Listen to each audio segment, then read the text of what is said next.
الحمد لله الذي نزل الفرقان على عبده ليكون للعالمين نذيرا. أما بعد فأعوذ بالله من الشيطان الرجيم. بسم الله الرحمن الرحيم. شهر رمضان الذي أنزل فيه القرآن هدى للناس وبينات من الهدى والفرقان. وقال النبي صلى الله عليه وسلم: اللهم بارک لنا فی رجب و شعبان وبارک لنا فی رمضان. چند دنوں کے بعد ہمارے پاس ایک مہمان آنے والا ہے جسے رمضان المبارک کہا جاتا ہے. رمضان المبارک کا مہینہ بہت اہمیت کا حامل ہے.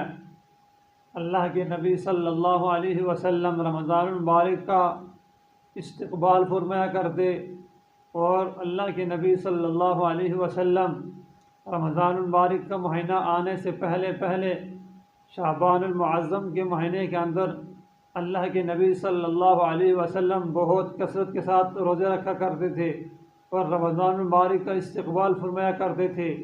اور امی عائشہ رضی اللہ عنہا فرماتی ہیں کہ جب رمضان المبارک کا مہینہ آتا تو اللہ کے نبی صلی اللہ علیہ وسلم اپنا بستر مبارک لپیٹ لیتے اور رمضان مبارک کے لیے احمتاً تیار ہو جاتے.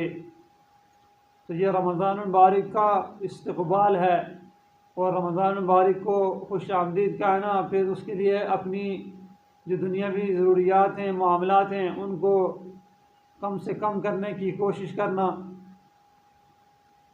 صحابہ اکرام رضی اللہ عنہم اجمعین فرماتے ہیں اللہ کے نبی صلی اللہ علیہ وسلم ہمارے پاس موجود تھے تو اچانک حضور نے فرمایا: ماذا یستقبلکم و تستقبلون، کہ کون تمہارا استقبال کر رہا ہے اور تم کس کا استقبال کر رہے ہو. حضرت سیدنا عمر فاروق رضی اللہ عنہ نے عرض کیا: یا رسول اللہ، وحی اینزل الوحی، حضور کوئی وحی نازل ہونے والی ہے؟ آپ نے فرمایا نہیں. سیدنا فاروق اعظم رضی اللہ عنہ نے پوچھا: حضور یا کوئی دشمن حملہ کرنے والا ہے؟ آپ نے فرمایا نہیں، بلکہ رمضان المبارک کا مہینہ آ رہا ہے. تو رمضان المبارک کا مہینہ ہمدردی کا مہینہ ہے، غمخواری کا مہینہ ہے، صبر کا مہینہ ہے، عبادت کا مہینہ ہے. اس میں اللہ رب العزت نے رمضان المبارک کے اندر یزاد فیہ رزق المؤمن، حدیث میں آتا ہے اس مہینے میں مومن کے رزق کو بڑھا دیا جاتا ہے، اور مومن کو بھی اپنے اعمال کو بڑھانا چاہیے اور اپنے اعمال کی طرف